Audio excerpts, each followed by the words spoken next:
Hello from the Design Automation Conference 18 in San Francisco.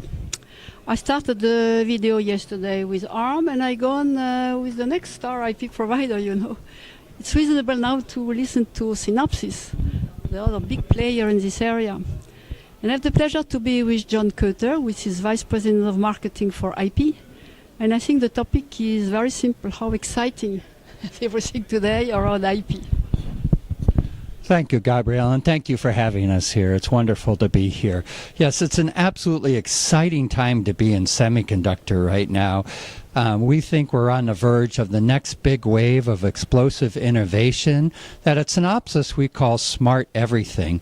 What do we mean by smart everything? We mean devices being connected to the internet, the IoT, we mean connected cars, we mean application such as artificial intelligence, which are being built into a wave of products. And then, of course, all of this is driving a massive growth in cloud computing. So I'd just like to tell you a little bit about the IP that we're developing for all of these different market segments. So for example, in automotive, we just announced a new version of our embedded vision processor that has safety critical hardware in it and is now certified through ASIL-D. And we're developing all of our IP for automotive on 16, 14 nanometer processes and actively developing it on 7 nanometer as well.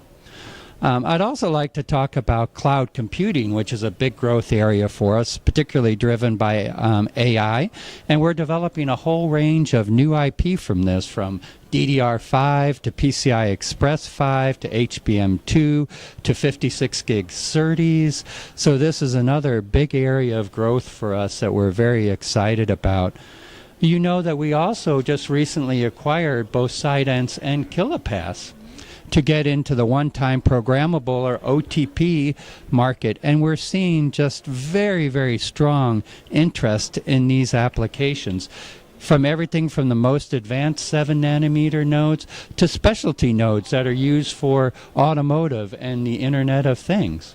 And lastly, in our interface IP business, every 2 years or so, there's a wave where there's the next big wave of standards that's happening right now. Like I said, we have PCIe 5, DDR5, LPDDR5, HDMI 2.1. We have USB 3.2. So all of these interface standards are turning and are developing opportunities for us as we look at these new applications. So it's just a very, very, very exciting time to be in semiconductor and a great time to be in the IP business. I think maybe we should consider that you are happy to see all of that happening. Yeah. As I told you, in my youth, I heard about already neural network, about learning, and suddenly everything becomes real. So I'm very glad to be with Synopsys and to see everything going to reality. Thank you. Oh, and just one last comment, since you brought up that, and I thought it was so fascinating that you were designing neural networks 25 years ago, way ahead of the industry. I also would just mention that our EV processor has a very high performance convolutional neural network embedded in it, but we also have, a lot of times our customers view their neural network engines as their secret sauce in these AI applications. So we also have tools to create neural network engine called ASIP Designer, so you can easily create your own customized neural network engine. In addition to that, we have foundation IP cores that are optimized for dot product math, which is of course found in all of these AI applications. So again, a very, very exciting time to be in the world of IP and in semiconductor. Okay, so we wish to our both company, a big one and a small one, still a great future. Thank you. Thank you.